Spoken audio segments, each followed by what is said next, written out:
Ukraine's best tanks invaded Kursk. Russian drones have apparently knocked out at least one of the 20 or so Strv-122 and Leopard 2A6 tanks. A Ukrainian Strv-122 burns in Kursk. Russian state media capture. On August 6, a powerful Ukrainian force, a dozen or so 400-person battalions from as many as 8 different brigades, invaded Russia's Kursk Oblast, quickly capturing 400 square miles of the Oblast from its unprepared Russian defenders. It was a risky move by the Ukrainians. In devoting their last well-equipped units to a cross-border assault, they deprived units along the front line in eastern and southern Ukraine of vital reinforcements, a choice that led directly to the Ukrainians losing several key villages and towns to attacking Russians.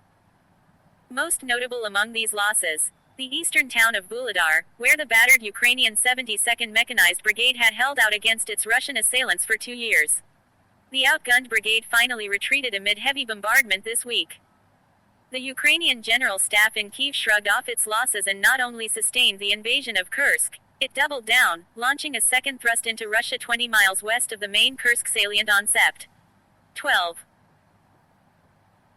Here, around the Russian village of Veselo, the Ukrainian Army's 21st Mechanized Brigade and 225th Assault Battalion, plus supporting units, have been fighting a mobile battle with the local Russian garrison, maneuvering across fields and through tree lines to find and exploit gaps in Russian defenses, apparently aiming to roll east and eventually join up with the main salient, thus surrounding any Russian troops left between the Veselo thrust and the border. It's been a tough and chaotic fight for the 21st Mechanized Brigade and 225th Assault Battalion, which have been spotted in Kursk with Swedish-made CV-90 fighting vehicles and Swedish or German-made tanks, either Strv-122s or Leopard 2A6s. These are some of the best vehicles in the Ukrainian inventory. Videos posted on social media over the weekend by the Ukrainian Korn Group drone unit capture the chaos.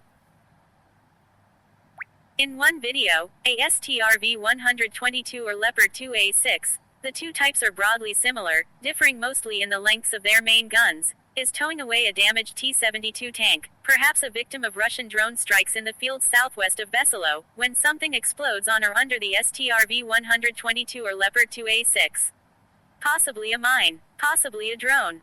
Fortunately for the 4-person crew of the afflicted tank, the Strv-122 and Leopard 2A6 are among the best protected tanks in the world. Both weigh nearly 70 tons, largely owing to thick layers of steel and composite armor.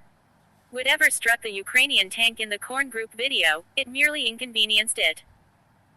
Billowing smoke or fire suppressant, the Strv-122 or Leopard 2A6 continues towing the disabled T-72, apparently heading for the relative safety of the Ukrainian side of the border. Every Strv-122 and Leopard 2A6 is precious. Ukraine received just 10 Strv-122s from Sweden and 21 Leopard 2A6s from Germany and Portugal, all in 2023. As recently as this spring, the 20 or so survivors of those 31 tanks all belong to the 21st Mechanized Brigade. Where the Ukrainian Army's other Leopard 2 brigades, the 33rd and 155th Mechanized Brigades, operate older and more numerous Leopard 2A4 models and have received several batches of fresh tanks to replace battlefield losses, the 21st Mechanized Brigade with its newer tank models is unlikely to get fresh vehicles. The Swedish and German armies are struggling to sustain their own tank brigades. Neither has signaled a willingness to part with any more of their better tanks. There's some evidence the 21st Mechanized Brigade has already lost at least one tank in Kursk. A video circulated online by Rus.